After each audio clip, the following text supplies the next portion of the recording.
Wait, you're telling me I can get married without needing my social security card? Amber gasped, eyes wide as saucers. She was sprawled across the couch in her Chase Everett fan club sweatshirt, cradling a pillow embroidered with his face. I mean, think about it, Mads. She squealed, turning to me. If the law doesn't require proof of address, then technically I could borrow Chase Everett's ID and marry him, right? Just long enough to make it legal. My mom, Linda, paled at the suggestion. Amber, honey, that's illegal. You can't just... But it's romantic. Amber cut in. I saw this movie where the girl steals her idol's passport, and they live happily ever after in a chalet in the Alps. This is practically the same thing. They both turned to look at me. Madison? Mom said softly. You work at the county clerk's office. What do you think? I stared at Amber. And for a moment, just a moment, I swear I could still feel the pillow she used to suffocate me in my last life. That's right. I'd been murdered by my own sister. And my parents helped cover it up. Back then, she came to me with this same insane request. Told me she just needed Chase's driver's license. She'd handle the rest. Our parents thought she was joking. I tried to talk sense into her, begged her to stop. She eventually gave up and married a nice, boring guy she met through a family friend. 3 years later, a fan posted a photo of Chase Everett's actual wedding. Amber saw it on livestream and shattered into a million pieces. I could have been his wife, she sobbed. And when I reminded her of how absurd that dream was, she killed me in my sleep. So this time, I smiled. Amber's right, I said brightly. The new marriage laws are so relaxed, it's practically easier than starting a Facebook relationship status. Amber sat up straighter, eyes glimmering with manic glee. Mom, you hear that? Madison supports me. Linda looked worried. Still. Amber, you don't know what these celebrities are like behind closed doors. Maybe just find someone you know in real life? Amber's face twisted with disdain. She hurled the couch pillow at Mom's face. How many rich hot men do you know in real life, huh? You just don't want me to be happy. She stormed off to her bedroom, slamming the door behind her. Mom turned to me, helpless. She won't listen to me anymore. You're her older sister. Maybe you could try talking to her again? I patted her on the shoulder and smiled serenely. Mom, I said, Amber's brilliant and independent. If anyone can pull off marrying a celebrity, it's her. Mom opened her mouth to protest. Then she sighed, defeated. Chapter 2. The Fake Marriage License Plot. Amber spent the next week spiraling deeper into her fantasy. She didn't eat, didn't shower, barely blinked. She stayed holed up in her room, surrounded by printouts of Chase Everett's press photos, old tax records she somehow found online, fan merch, and fake wedding vows she wrote in glitter pen. Every morning before I left for work, I'd pass her door and hear her talking to herself. Good morning, husband. Did you sleep well? Your breakfast is ready, Mr. Everett. Our mom, Linda, started getting concerned. She hasn't been to class in 2 weeks. You don't think she's, seriously planning this? Oh, I'm sure she is, I said casually, sipping my coffee. Madison, shouldn't you stop her? I shrugged. She's an adult. Let her chase her dreams. That day at work, I noticed something strange in the online system. A marriage application had been submitted using Chase Everett's legal name, not a fan alias, not a cosplay submission, his real name, birthday, and ID number. And the applicant listed under spouse to rent? Amber Walker. My blood ran cold, and then immediately boiled over into a laugh. She had actually forged it. I looked at the uploaded documents. She had scanned in a clearly fake driver's license for Chase, using a fan-edited paparazzi photo and some wildly photoshopped info. The font wasn't even consistent. Under place of residence, she wrote, Beverly Hills Mansion, next to the fountain with the white lion statue. I leaned back in my chair. This girl was out of her mind. But in this timeline, I wasn't stopping her. That night, she practically floated into the living room. I have amazing news, she said, barely able to contain her glee. I'm getting married next week. To Chase? Mom asked nervously. Amber nodded like she'd just won Miss America. Wait, Dad cut in from his recliner. Don't you need 2 signatures for that license thing? Amber pulled out a sheet of paper. A forged signature. Obviously. Wow, she whispered. His cursive is so dreamy, isn't it? Amber, Mom said slowly. You really forged a document? Amber looked offended. It's not forgery if it's destiny. She turned to me. You work the front desk. Can you push it through? I smiled. Of course. Mom gasped. Madison? I looked her dead in the eye. What's the worst that could happen? She gets arrested? Maybe that's the only way she'll learn something. Amber twirled like a ballerina. Oh my God, you guys. I'm going to be Amber Everett. I need to buy a gown. What color do you think Chase likes? Classic white or blood red? No one answered. She didn't care. She was already walking down an imaginary aisle. Chapter 3, Celebrity Wife, Jailbait Life. The fake marriage license was filed. The countdown began. Amber spent the next few days shopping like a deranged pageant queen. She maxed out our dad's credit card, buying a custom-made bridal veil with Mrs. Everett embroidered in rhinestones. She ordered a 7-tier cake with edible Chase Everett figurines. She even booked a local chapel and hired a photographer who specialized in elopement cosplay.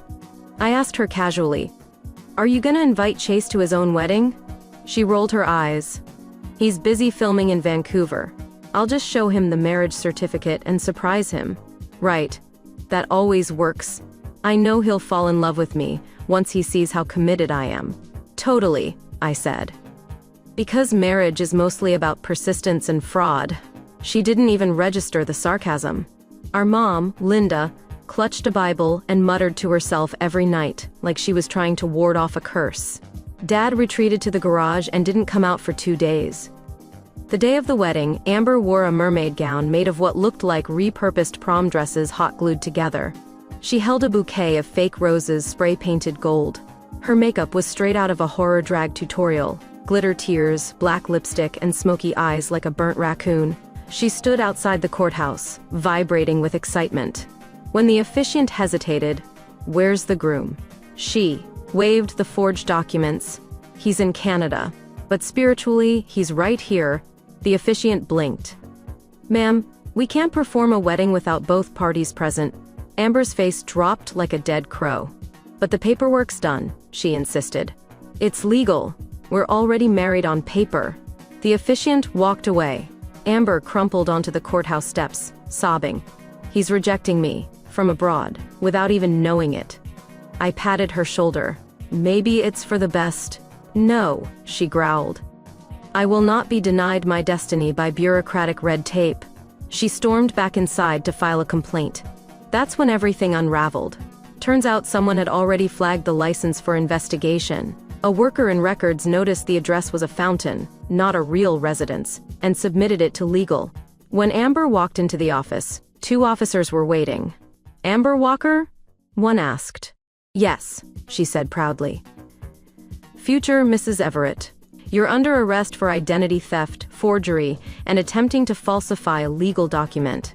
She blinked. "You're kidding, right? He's a public figure. That's like public domain." They cuffed her. She wailed. "No, I'm a victim of love." As they read her rights, she shouted, "This is exactly what Chase warned us about in his AMA livestream. The system hates real connection. The last thing I saw before the cruiser door shut was her flailing in her rhinestone veil, sobbing like a deranged Disney villain. At the precinct, they called Mom. She cried for 10 minutes straight. Then she called me. "This is your fault," she sniffled. "Oh?" I said calmly. "How so?" "You encouraged her." "No. I let her do what she wanted." "Isn't that what you always said I should do?" Silence. "I'm sure Chase Everett's lawyers will be reaching out soon," I added. "You might want to delete her fan page before they subpoena the comments." Click. She hung up. Chapter 4, Viral, Violent, and Very Arrested. Amber's mugshot dropped 2 days later, and instantly went viral. There she was, in full gothic bridal drag, mascara running down her cheeks, one false eyelash dangling off her face, clutching a bouquet like it was her last lifeline. The headline? Woman arrested after filing fake marriage license to wed actor Chase Everett. Within hours, Twitter exploded. Girl really tried to unlock marriage DLC with stolen ID. This is why you don't homeschool your kids with soap operas. Someone tell Chase Everett he narrowly escaped death by fanfic. Amber trended for 36 hours straight. She became a meme, a reaction gif, a cautionary tale. One YouTuber called her America's bravest fangirl. Another did a dramatic reenactment using Barbie dolls. Meanwhile, our mom stopped answering the phone. Our dad unplugged the landline entirely. They were humiliated, mortified, furious, at me. Because, naturally, it was my fault their daughter became a nationwide punchline. You could have stopped her, Mom snapped when she finally called. You're older. You knew better. Actually, I said, I did stop her. What do you mean? I was the one who flagged the fake license. At work, a pause. You... What? I'm a civil servant. I uphold the law. And she forged a legal document. I did my job. You betrayed your own family. No, I said. I saved her from marrying a man who's never met her, and probably would have gotten a restraining order the second she showed up on set in a veil. You're welcome. She hung up again. Amber got released on bail 2 weeks later. Her case was downgraded to community service and mandatory therapy, thanks to Chase Everett's team declining to press charges to avoid fan escalation. She came home like a damp, deflated balloon. Hair chopped off, phone confiscated, eyes dead behind cheap drugstore glasses. She didn't speak to anyone for a week. Then one night, she emerged from her room and announced, I'm going to write a book. Mom dropped her fork. A book? About love, Amber said, and betrayal, and fame, and how the world ruins beautiful things. She turned to me, beaming. And you'll edit it for me, Mads. You work in the government, you know English. I looked up from my sandwich. Sure. Just don't forget to list me under acknowledgements, sister who didn't kill me this time. Amber didn't laugh. She just nodded, completely serious. You're right. You saved me. Then she walked back into her room, scribbling down chapter titles like, Our wedding was spiritual, not legal. How to forgive a celebrity for ignoring you. Delusions are just manifestations of bravery. 3 months later, a self-published paperback appeared online. My husband is Chase Everett, he just doesn't know yet. By Amber W. 1-star reviews flooded in. Critics called it unhinged, dangerous, a symptom of modern fan culture rot. Amber printed every bad review, laminated them, and made a collage above her bed. I'm famous now, she said. People finally see me. And for the first time ever. I kind of believed her. Chapter 5, Epilogue for the Delusional. Amber's infamy never fully died down. A few months after her release, she got invited onto a daytime talk show for a Fame Gone Wrong segment. The producers thought they were bringing on a diluted punchline. Amber had other plans. She showed up in a white pantsuit, hair slicked back, holding a copy of her self-published book like it was the Bible. She spoke in rehearsed sound bites. What I did was an act of courage, not crime. Love is political, so is celebrity worship. Chase Everett didn't reject me. Society did. People laughed. But Amber leaned into the meme. She started a podcast, Married to Fame in My Heart. She gave unhinged interviews to fringe internet shows. She launched an Etsy store selling emotional wife t-shirts. And the worst part? She built a following. Thousands of equally unhinged, spiritually married fangirls started DMing her for advice. She sold fake digital marriage licenses for $15.99 a pop. Amber Walker, unemployed, legally barred from contacting Chase Everett, was suddenly making money off the delusion that got her arrested. Our parents? They caved. We always knew she was special, Mom told the local paper. She's creative, Dad added. She thinks outside the box. I stared at the article and burst out laughing. You're not mad? I asked them. That your daughter built a cult around celebrity stalking?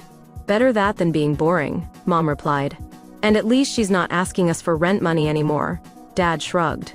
As for me, I got promoted, moved to a bigger city, transferred to a downtown courthouse office with way less nonsense and far better security protocols.